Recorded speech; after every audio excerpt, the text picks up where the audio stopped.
Bonjour peuple congolais, toujours face à la caméra. Bomoni lelo nazanga moko parce que na lundi ba déclaration ya Daniel Saf na kotikate a kosa peuple congolais na makamba mabe nde yango bomoni na yemba mba na ko répondre Daniel Saf parce que mikolo yo partout peuple congolais ba komi obenga les défenseurs de Fachi. Partout nazo leka, partout tozo tambola na lingi ba blague te na président de la République. Pe vérité pe réalité on na koloba lelo.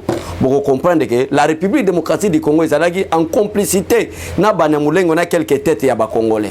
Donc ti ba safu bazako leka na ba kiosque.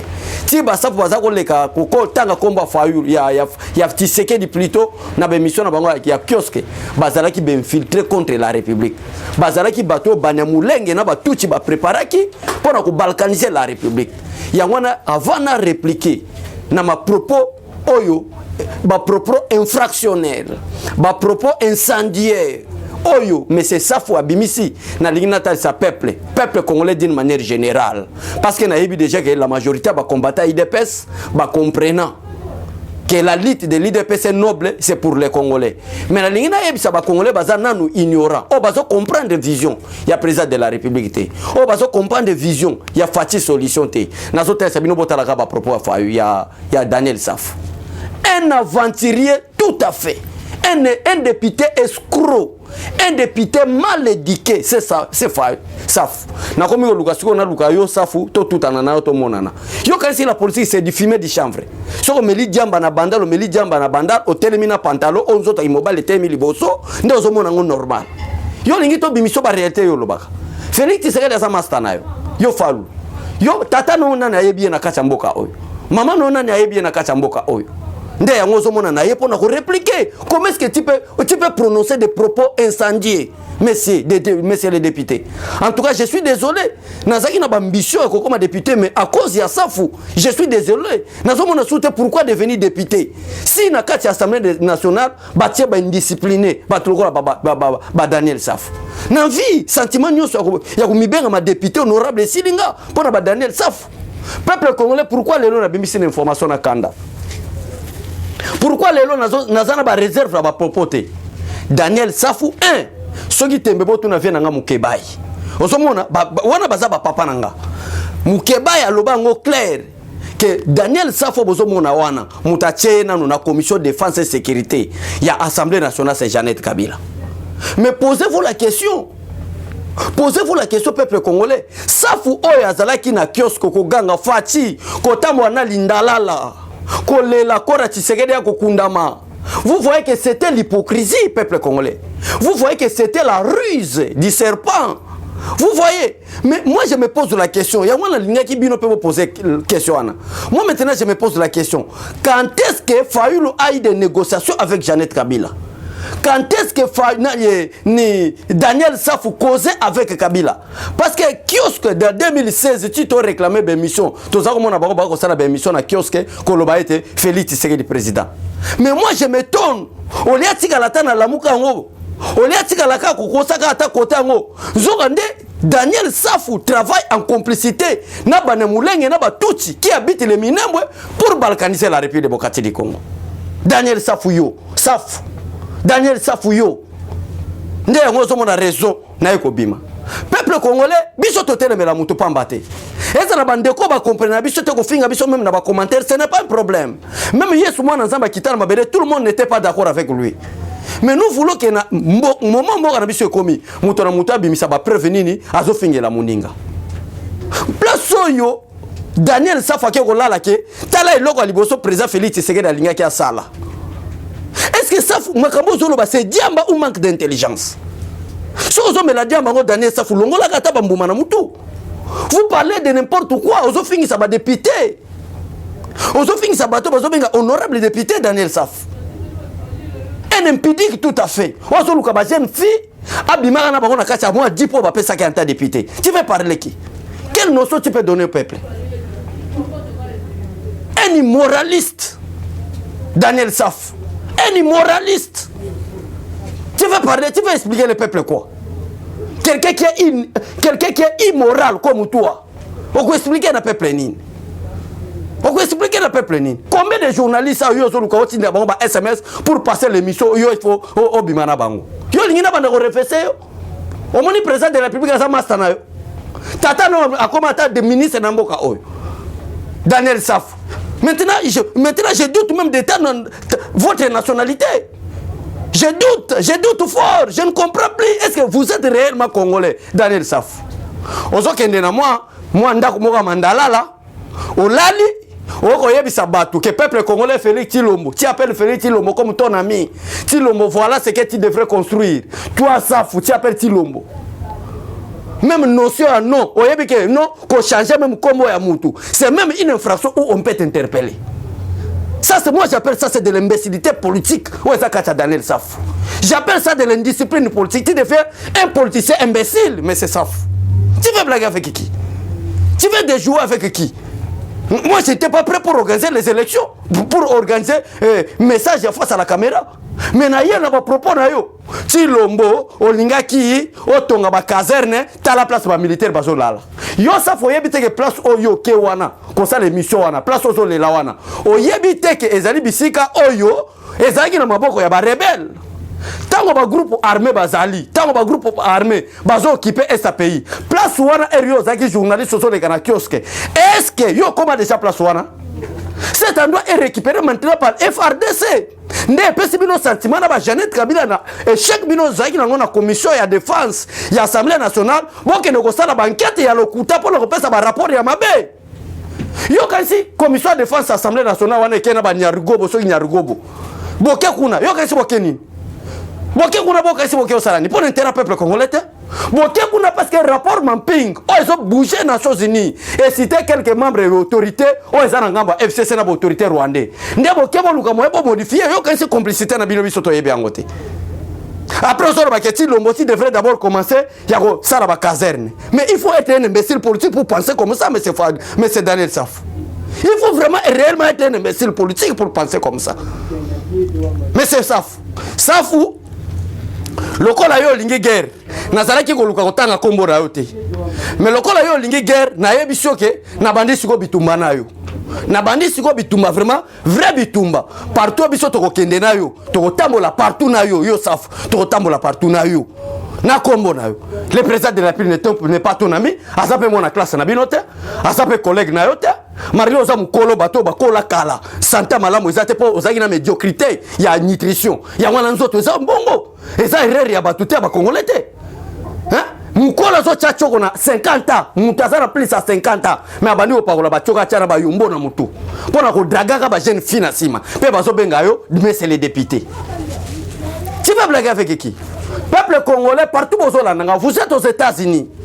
Dans la place que tout Congolais est obligé de soutenir le président de la République. Parce que la politicien derrière, les journalistes vont fabriquer quelqu'un qui n'a même pas passé dans les faciles. Mais un journaliste. Où est-ce qu'il a eu la formation? Je ne suis pas un journaliste.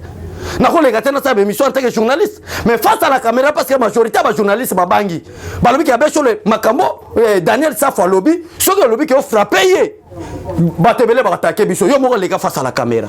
Un indiscipliné, quelqu'un qui n'a même pas une bonne éducation, quelqu'un qui n'a même pas des honorabilités qu'on parle comme un député national, mais qui fait parler de n'importe quoi parce que après qu'on filme du chanvre, na bambou manango, ils ont poussé le n'importe quoi pour dire que comme si président de la République a mastanayo. Na lingina la interpeller ba congolais. Bisiko bosomona Daniel Safwa ke kofanda wana. Oya ko sala mission. Eza na place na ya lokuta bango moko basala yango pona ko déstabiliser président de la République. Pona ko discréditer président de la République. Pona ko lobaka na président peuple congolais que Félix Tshisekedi ne fait rien. Bango moko baluki ba mandala na moko ba fabriquer yango pona ko lobaka toza na minembwe. Or que Minembwe wana il n'y a même pas 5 ans passés, il n'y a même pas 2 ans passés. Parce que depuis que Félix Tshisekedi est chef de l'État, il n'a même pas encore totalisé 2 ans. Il n'y a même pas 2 ans passés. Minembwe wana ezaki na maboka ba groupe rebelle. Ok Congolais quoi qui okende kuna. Jeannette Kabila azalaki député même en 2011. Est-ce que bon est déjà kende même na Minembwe? Nyarugobo soki Nyarugobo bako benga wana. Azalaki sénateur. Est-ce que bon monde est déjà qui t'a Minembwe wana? Parce que maintenant Minembwe est récupéré par le président Félix Tshisekedi.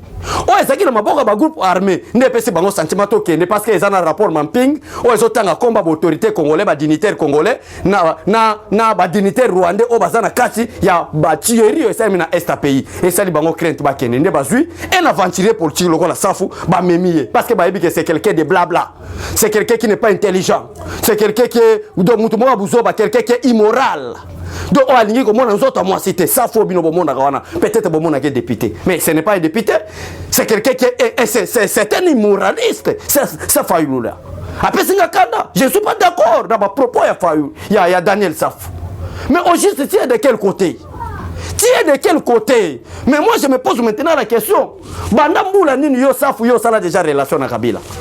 Parce que biso toyeko yeba na ba kiosque tango bani osala comédie. Na yo na ba kiosque toyeko yeba ke non peuple congolais lokola bayaki Kabila ba lemaki Kabila. Bazako luka mutu nyonso ça contre Kabila. Bazala derrière. Bino pe bo comprendre que lokola ba bayini Kabila na ba Christian vont na ba bino ba Daniel Safu boyeko profiter derrière l'État IDPS ninga za ko termela Kabila. Mais Kabila il n'a même pas des assez de pouvoir. Mais relation na bino e bandaka quand si le loko ma pire master Jeannette Kabila. Si les lois Jeannette Kabila qui nous a eu la commission de défense et sécurité na la commission assemblée nationale. Relation à bino bandaka. Pendant que yebi sa peuple basola na biso na face à la caméra que bandaka là tous étaient contre le peuple congolais, balinga qui même alternance et salématé. Donc peuple congolais, voilà ba raison. Et pour ces biso lelo toyamba on autorité répliquer Daniel Saf na ba bêtise à sali. Vidéo no etamboli. Vidéo no etamboli Saf. Ça faut est-ce que Félix Tshisekedi est ton ami? Est-ce que Félix nanda kuno tata na bino atika la ozalata bourgmestre ya quartier. Mais tu parles de n'importe quoi, Félix Tshisekedi Tshilombo. Non, nous ne sommes pas Félix Tshilombo. Ce n'est pas son nom. Son nom, c'est Félix Antoine Tshisekedi. Son poste nom, c'est Tshilombo. Mais bon, il faut changer parce que bon, il y a que combat Tshisekedi des anakati. Bon, on va combattre Tshisekedi bon Tshilombo. Pour qu'on puisse abattre, na peuple congolais, bah ça esprit peut-être faible. Koko Sabongo Kolobaete, Félix Tshisekedi n'est pas le fils biologique de Tien Tshisekedi. Mais appelez-lui Félix Tshisekedi. Pourquoi vous avez peur de nom de Tshisekedi? Bon, on va combat changer combat Tshisekedi na Tshilombo. Vous avez peur de quoi? Parce que sa mère est connue, c'est maman Marthe, son père est connu, c'est Tshisekedi. Alors pourquoi pas Eriozo injurier wana, o injurier o lo ba ke Félix Tshisekedi, ozo changer na combattre l'homme. Ba militaire na Kanchach. Tu as parlé de maisons préfabriquées. Les maisons préfabriquées n'étaient pas seulement pour des civils. On a construit de belles maisons na Kanchach pour des militaires. On a construit de belles maisons na Kankokolo pour des militaires. Et les militaires bazako zanga même ba centre de santé. Sauf que na Kankokolo, sauf que na Kanchach des militaires n'avaient pas de soins de centre de santé. Mais il faut attendre l'avènement de son excellence Félix Tshisekedi parce que même na Kachabaka, tous ont même banini ba centre de santé pour les militaires. Et Félix Tshisekedi a stoppé car rapport à ba militaire a continué même si na ba famille ba militaire. Et c'est quel baba na soins médicaux. Il faut commencer quelque part pour aller plus loin. Il faut commencer peut-être pour construire un centre de santé pour des militaires, pour aller jusqu'à Minembwe, pour construire partout. Il y a toujours un départ, mais c'est ça. Vous voulez apprendre quoi? Qui? Yosaf, vous voulez apprendre qui? Oh, il faut construire des casernes. Mais casernes, on attend Kabila, Tonga qui en haute. Kabila Zagi même incapable de récupérer Minembwe qui était entre les mains. Il y a des étrangers. Mais Félix Tshisekedi ailleurs, aux yeux un sentiment, il y a quelqu'un qui Minembwe. Oh, Bamboula na Bamboula, mais quand il a Minembwe, mais ok. Mais tu parles de n'importe quoi. Faites attention, faites attention, faites attention, Daniel Safou. Keba! Félix Tshisekedi aza masana yote. Eza la mbalasuka. So zo mela diamba, tene na centre place bateka ba diambo kendo komela kuna. So za mal éduqué soit c'était un politique aller faire là-bas. Mais na politique to za na pesa bato yo, bazo pesa ba idée. Moko ya malamu pour la reconstruction de notre pays. Que bato moko derrière les étrangers parce que na photo ezo circuler na ba réseaux sociaux. Na moni congolais ta moko kuna te. Na moni ka bino na bino ba banyamulenge na batuchi. Le plan est déjà échoué. Nous allons confondre bino. Abimisi bino na poissa. Yozo quand ces autres là Félix Tshisekedi nous ont dit nous avons réflexion na peuple congolais. Que bota la bateau boza ko pesa confiance parce qu'il va traître mais boza ko yebate. Ko peut réverser yo. Et mal éduqué ça. Que ça soit la dernière fois. Maintenant na bandi ko telemela yo. Nous allons pambola peuple congolais. Nous allons pambola bato so balinga biso. Eshima, votre magazine qui bat au rythme de l'actualité. Retrouvez la nouvelle édition Exclusivité, Janine Mabunda Lyoko, femme d'exception. Première femme congolaise à accéder par vote à cette citadelle imprégnable. Depuis la démocratisation de la RDC, avec l'organisation des élections générales, aucune femme n'avait occupé un poste de si haut niveau. Plusieurs fois diplômée des grandes universités, élue 2 fois députée nationale, celle qui détient la police de débat à l'Assemblée nationale ne fait pas dans la demi-mesure. Janine Mabunda, un bilan élogieux et des résultats probants. Plus d'1 an après son élection historique, Eshima Magazine revient sur les bilans de la présidente de la Chambre basse du Parlement congolais. Une administration efficace grâce à l'amélioration des conditions de vie et de travail du personnel, des réalisations législatives à foison, soutien financier aux provinces touchées par la crise sanitaire de Covid-19, accompagnement et encouragement de l'entrepreneuriat des jeunes, la loi de protection des peuples autochtones et promotion des droits des personnes vivant avec handicap, dur à cuire et intraitable pour le bien des élus, un bilan à mi-parcours plus qu'élogieux. La présidente de l'Assemblée, Janine Mabunda Lyoko, restera assurément un modèle de leadership congolais.